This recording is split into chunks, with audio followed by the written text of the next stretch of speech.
कि नहा धो के मैं ये वाली साड़ी पहनी हूँ, लाइट पिंक पिंक पिंक है, गाजरी पिंक है ना बुचन। बुचन हम जाएंगे बरैया का पोखरा मछली देखने। मछली को मैं बिस्कुट खिलाऊंगी। मछली को मैं बिस्कुट। बाबू सो गया है, मैं बाबू के साथ रील्स बनाने वाली थी, बट बाबू पूरे दिन ऐसे खेल रहा था, फ़ोन देख रहा था मोबाइल, और इस टाइम बाबू सो गया है। बुचन जगी है ना बुचन। बरैया का पोखरा मछली देखने बुचन भी जा रही है, बाबू सो गए हैं। हम लोग आ गए बरैया का पोखरा और इतना भीड़ है यहाँ पे, अभी दिखाती हूँ। ये देखिए कितना भीड़ है।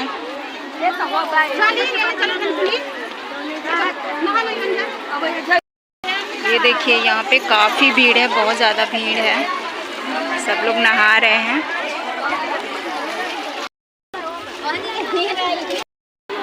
ये देखिए भीड़ यहाँ की बहुत ज़्यादा, काफ़ी भीड़ है।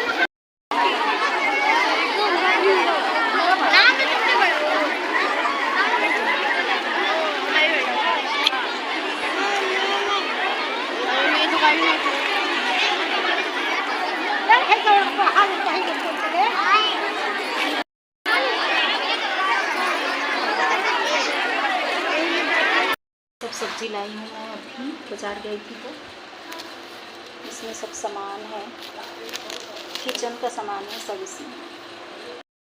बॉर्नविटा, दालचीनी वगैरह है, चापती, टोस्ट, बिस्किट। इस टाइम 6 बज रहा है और वहाँ पर बरैया पोखरा पे इतना भीड़ था ना बच्चा, बहुत ज़्यादा भीड़ था। उतना भीड़ मैं वहाँ पे कभी नहीं देखी हूँ, और पहली बार मैं मतलब वो जितिया के दिन गई थी। तो मैं पूजा मतलब वहाँ नहीं कि मेरी सासू माँ मतलब दूसरों को देती हैं, मतलब यहाँ रिवाज है, मतलब दूसरा कोई बुज़ुर्ग लोग लेके जाता है तो वहीं पूजा वगैरह करके देता है। तो हम लोग मतलब सुबह शायद मतलब जितिया जो है पहले बच्चों को पहनाते हैं, उसके बाद हम लोग पहनते हैं।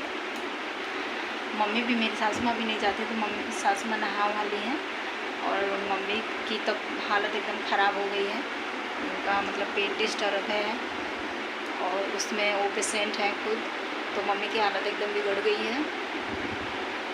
मैं उनसे बोलती हूँ कि व्रत ना रहिए, लेकिन वो अपने बेटों के लिए, बेटों को इतना मानती हैं कि बेटों के लिए अपना व्रत छोड़ नहीं सकती।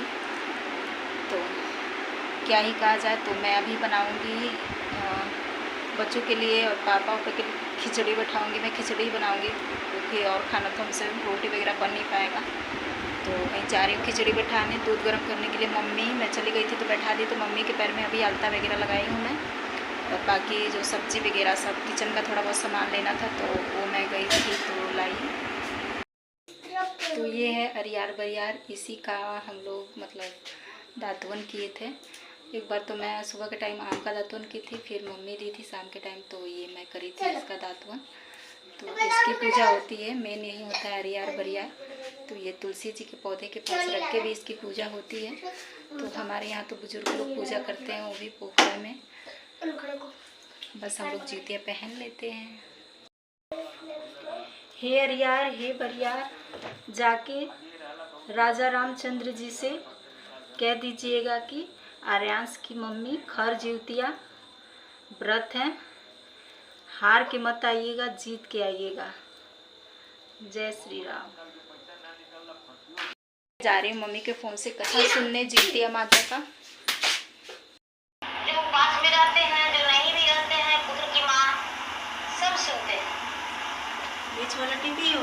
हाँ। चिलो सियारुन की जय। नर्मदा नदी के किनारे एक बहुत बड़ा पापड़ी का पेड़ था, बहुत बड़ा वृक्ष था। उस वृक्ष के ऊपर बहुत सारे पक्षी का घोंसला था, उसमें एक चील का भी घोंसला था, और नीचे पापड़ी का पेड़ में बहुत बड़ा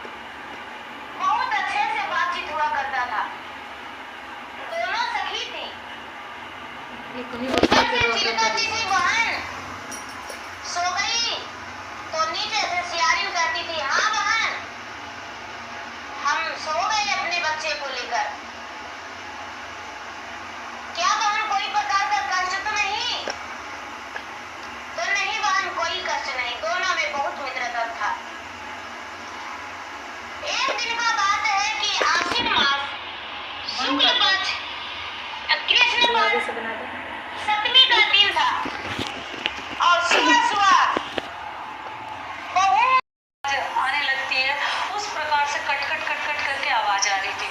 तो चील बोली कि बहन सियारन, तुम्हारे मांद में से कौन सी आवाज आ रही है, कुछ गलत तो नहीं कर रही हो? क्योंकि उसको सब वो बोलती है कि दोनों जो है जब जन्म लिए मनुष्य के रूप में उन्होंने धरती पर दोबारा जन्म लिया, तो जो चील थी वो दासी बन गई और जो सियारन थी वो रानी के रूप में किसी राज्य की वो रानी थी। फिर क्या हुआ, उसने तो व्रत सही ढंग से किया हुआ नहीं था, तो भगवान को तो फल देना ही था। तो जो चील थी उसके जितने बच्चे होते थे, संतान होती थी, वो सारे संतान जो था जीवित पैदा होते थे, किसी को कोई रोग कष्ट परेशानी नहीं होती थी और सब बच जाते थे। लेकिन जो सियारन थी उसके जितने पुत्र होते थे, जितने संतान होते थे, वो बचते नहीं थे, पैदा होते ही किसी न किसी कारण से किसी न किसी रोग से ग्रसित होकर मर जाते थे। जिस कारण राजा तो जो दुखी थे वो तो दुखी थे, जो सियारन रानी थी वो भी बहुत अधिक दुखी थी कि वो लड्डू बेचती थी कि वो बच्चे मर जाए। लेकिन जब सांप लेकर कोई जाता था सर्प, तो वहाँ वो सर्प जो था खूब सुंदर खोआ का मिठाई बन जाता था। मतलब इतने भगवान का उसके ऊपर दया कृपा थी कि कोई उसके लिए कांटा बोता था, वो उसके लिए फूल बन जाता था। तो इसी प्रकार से ये अपने तरफ से कांटा बोते गए, लेकिन जो चील थी उसके लिए वो सारे चीज फूल समान होते गए।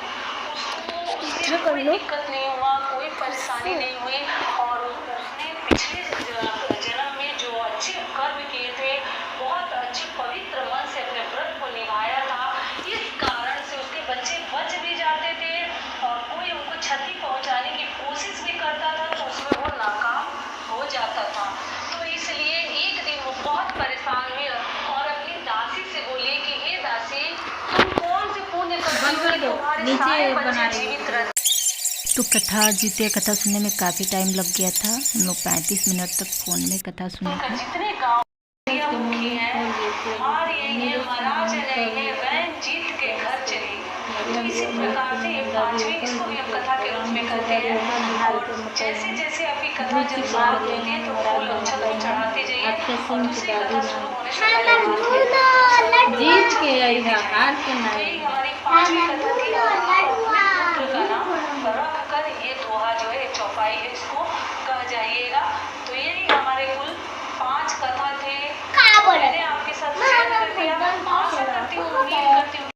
तो इसको ऐसे हम लोग मतलब बाल में लगा लेते हैं बरियार को। और मैं कथा सुन ली, कथा का फुल वीडियो नहीं बनाया है, कथा एकदम 40 मिनट का था, 5 कथा था जितिया का, तो बस 2-3 मिनट वीडियो बनाया है। बूचन बनाई है, मैंने बनाई, बूचन बनाई है, पता नहीं कैसे बनाई है, देखी भी नहीं हूँ। तो बाकी जो जितिया हम लोग का मतलब चढ़ा है सोने का और जो भी है, तो वो हम लोग सुबह पहनते हैं, मतलब इस टाइम नहीं पहनते हैं। तो केला प्रसाद वगैरह, सिंदूर आया था तो मैं सिंदूर उसमें का लगाई हूँ, चढ़ के आया था। तो खिचड़ी बन गया है, बस निकलना बाकी है। बाकी इधर देखिए कल के लिए सब धोई, दाल भिगो दी हूँ, अभी चावल भिगोना है पकौड़ी के लिए। तो सब खिचड़ी, बस खिचड़ी बनाई हूँ। आज पेट दर्द कर रहा है बहुत और मम्मी का तो हालत ख़राब ही है। मैं हमेशा ठीक रहती थी, बट इस बार मेरा मतलब समझ में आ रहा है कि जितिया व्रत मुंह से बोली नहीं निकल रही है मेरे। तो इसी के साथ अपने ब्लॉग का करूँगी एंड। तो हैप्पी जितिया सभी माताओं बहनों को मेरे तरफ से। और अभी मुझे बहुत काम है, कल सुबह हमें गुड़िया भी नहीं आएगी क्योंकि वो भी व्रत है। तो फिर अगर आएगी भी तो खाना वाना बनने के बाद ही, बस खाना लेने के लिए आएगी। हम बाबू सो गए हैं तो अभी मैं उनके साथ रील्स भी नहीं बनाई पाई मैं इस साड़ी पे, क्योंकि बाबू सो गए थे। तो जब जगेंगे तो उनको खिला दूँगी खाना, बाकी दूध पिला दी हूँ मैं बाबू को। तो मिलूँगी सीधे कल के ब्लॉग में, सब बनेगा।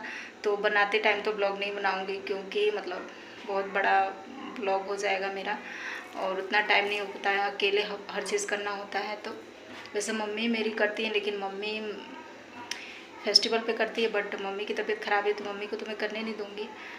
तो और कल चूल्हे पे ही मैं बनाऊँगी सब, गैस पे नहीं बनाऊँगी, क्योंकि गैस पे खड़ा होकर बनाना पड़ता है मुझे और खड़ा मेरे से हो नहीं जाएगा। तो मैं चूल्हे पे ही, वैसे मैं फेस्टिवल पे मतलब चूल्हे पे ही खाना बनाती हूँ, जैसे मुझे लगता है कि जल्दी हो जाता है हर चीज़। तो ज़्यादा कुछ नहीं कहूँगी, मिलते हैं कल के ब्लॉग में। तो अगर आप सबको आज का ब्लॉग अच्छा लगा तो लाइक शेयर कमेंट ज़रूर कीजिएगा। और मैं मम्मी से बहुत बार बोली कि मम्मी चलिए हम लोग चलते हैं, मतलब हम लोग पूजा करते हैं, व्रत रहने से फ़ायदा क्या कि मतलब दूसरा कोई पूजा करे। तो मम्मी कहती है कि नहीं, जो मतलब शुरू से स्टार्टिंग से चला आया है तो तुम रिवाज बदलोगी, वो करोगी। तो चलिए खैर कोई बात नहीं। तो good night, bye bye, happy Jitiya.